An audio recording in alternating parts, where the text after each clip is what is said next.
ದರ್ಶನ್ ಅನ್ನು ಭೇಟಿ ಮಾಡಲು ವಿಜಯಲಕ್ಷ್ಮಿ ಜೈಲಿಗೆ ಭೇಟಿ ನೀಡಿ ವಾಪಸ್ಸಾಗಿದ್ದಾರೆ.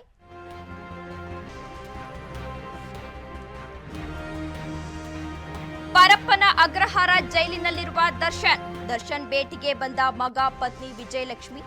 ದರ್ಶನ್ ಭೇಟಿಗೆ ಬಂದ ಪತ್ನಿ ವಿಜಯಲಕ್ಷ್ಮಿ ವಾಪಸ್ಸಾಗಿರುವಂತದ್ದು.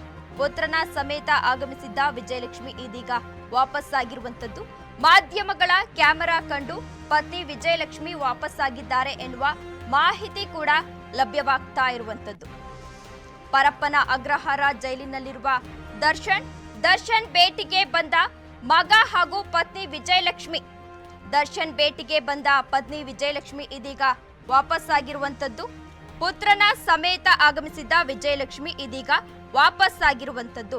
ಮಾಧ್ಯಮಗಳ ಕ್ಯಾಮೆರಾವನ್ನ ಕಂಡು ವಾಪಸ್ಸಾಗಿದ್ದಾರೆ ಎನ್ನುವ ಮಾಹಿತಿ ಕೂಡ ಲಭ್ಯವಾಗ್ತಾ ಇದೆ.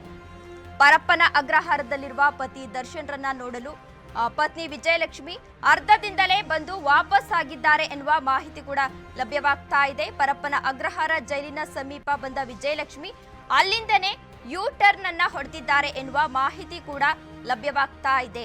ರೇಣುಕಾಸ್ವಾಮಿ ಹತ್ಯೆ ಪ್ರಕರಣಕ್ಕೆ ಸಂಬಂಧಿಸಿದಂತೆ ಶನಿವಾರದಿಂದ ದರ್ಶನ್ ಅಂಡ್ ಗ್ಯಾಂಗ್ ಇದೀಗ ನ್ಯಾಯಾಂಗ ಬಂಧನದಲ್ಲಿದ್ದಾರೆ.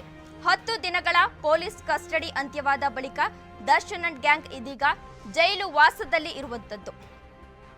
2 ದಿನಗಳಿಂದ ಸಾಮಾನ್ಯ ಕೈದಿಗಳಂತೆ ದರ್ಶನ್ ಮತ್ತು ಗ್ಯಾಂಗ್ ಟ್ರೀಟ್ಮೆಂಟ್ ಅನ್ನ ಮಾಡಲಾಗ್ತಾ ಇದೆ. ನಿನ್ನೆ ಭಾನುವಾರವಾಗಿದ್ದರಿಂದ ಆರೋಪಿಗಳ ಕುಟುಂಬಸ್ಥರ ಭೇಟಿಗೆ ಯಾವುದೇ ರೀತಿ ಅವಕಾಶವನ್ನ ನೀಡಿರಲಿಲ್ಲ. ಇಂದು ದರ್ಶನ್ ಭೇಟಿಗೆ ಅವರ ಪತ್ನಿ ವಿಜಯಲಕ್ಷ್ಮಿ ಮತ್ತು ಪುತ್ರ ಕಾರಿನಲ್ಲಿ ಬಂದಿದ್ರು. ಆದರೆ ಪರಪ್ಪನ ಅಗ್ರಹಾರದ ಬಳಿ ಮಾಧ್ಯಮಗಳ ದಂಡನ್ನ ನೋಡಿ ವಿಜಯಲಕ್ಷ್ಮಿ ಕಾರನ್ನ ಯೂ ಟರ್ನ್ ಮಾಡಿಕೊಂಡು ವಾಪಸ್ಸಾಗಿದ್ದಾರೆ ಎನ್ನುವ ಮಾಹಿತಿ ಕೂಡ ಲಭ್ಯವಾಗ್ತಾ ಇರುವಂತದ್ದು.